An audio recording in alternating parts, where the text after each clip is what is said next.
Assalamualaikum warahmatullahi wabarakatuh. Nama saya Nikolas Saputra, kelas 12 otomasi. Ingin menceritakan kisah Jakatarup. Pada zaman dahulu kala, di sebuah desa tinggallah seorang janda bernama Mbok Randa. Ia tinggal seorang diri karena suaminya sudah lama meninggal dunia. Suatu hari, ia mengangkat seorang anak laki-laki menjadi anaknya. Anak angkatnya diberi nama Jakatarup. Jakatarup pun tumbuh beranjak dewasa. Jakatarup menjadi pemuda yang sangat tampan, gagah, dan baik hati. Ia juga memiliki kesaktian. Setiap hari ia selalu membantu ibunya di sawah. Karena memiliki wajah yang sangat tampan, banyak sekali gadis-gadis cantik yang ingin menjadi istrinya. Namun ia belum ingin menikah. Setiap hari ibunya menyuruh Jakatarup untuk segera menikah. Namun lagi-lagi ia menolak permintaan ibunya. Suatu hari Mbok Randa jatuh sakit dan menghembuskan nafas terakhir. Jakatarup sangat sedih. Sejak kematian Mbok Randa, Jakatarup sering melamun. Kini sawah ladangnya terbengkalai. Sia-sia aku bekerja. Untuk siapa hasilnya? Demikian gumam Jakatarup. Suatu hari Jakatarup bermimpi memakan daging rusa. Pada saat ia terbangun dari tidurnya, ia pun langsung pergi ke hutan. Dari pagi sampai siang hari ia berjalan, namun ia sama sekali tidak menjumpai rusa.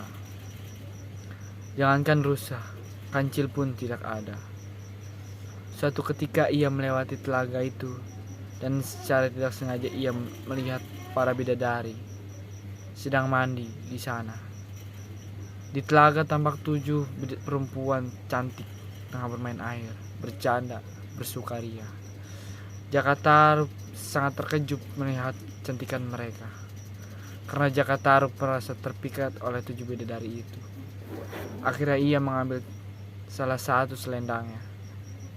Setelahnya para bidadari beres mandi, mereka pun berdandan dan siap-siap untuk kembali ke kayangan. Mereka kembali mengenakan selendangnya masing-masing. Namun salah satu bidadari itu tidak menemukan selendangnya. Keenam kakaknya turut membantu mencari. Namun hingga senja tak ditemukan juga. Karena hari sudah mulai senja, Nawang Wulan ditinggalkan seorang diri. Kakak-kakaknya kembali ke kayangan, ia merasa sangat sedih. Tidak lama kemudian Jakatarup datang, menghampiri dan berpura-pura menolong sang bidadari itu. Diajaknya bidadari yang ternyata bernama Nawang Wulan itu pulang ke rumahnya. Kehadiran Nawang Wulan membuat Jakatarup kembali bersemangat. Singkat cerita, mereka pun akhirnya menikah. Keduanya hidup dengan bahagia.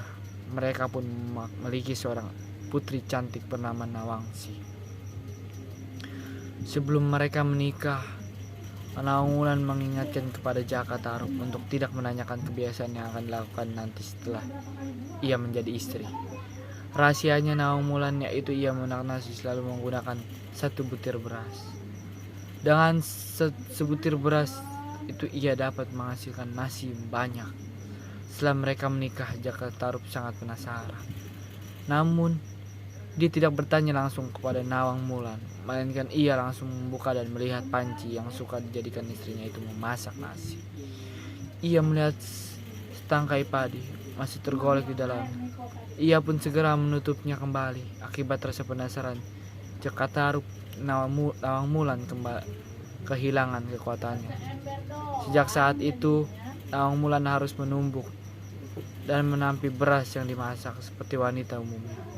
Karena tumpukan padi terus berkurang, suatu waktu Nawang Wulan tanpa sengaja menemukan selendang bidadarinya yang terselip di antara tumpukan padi.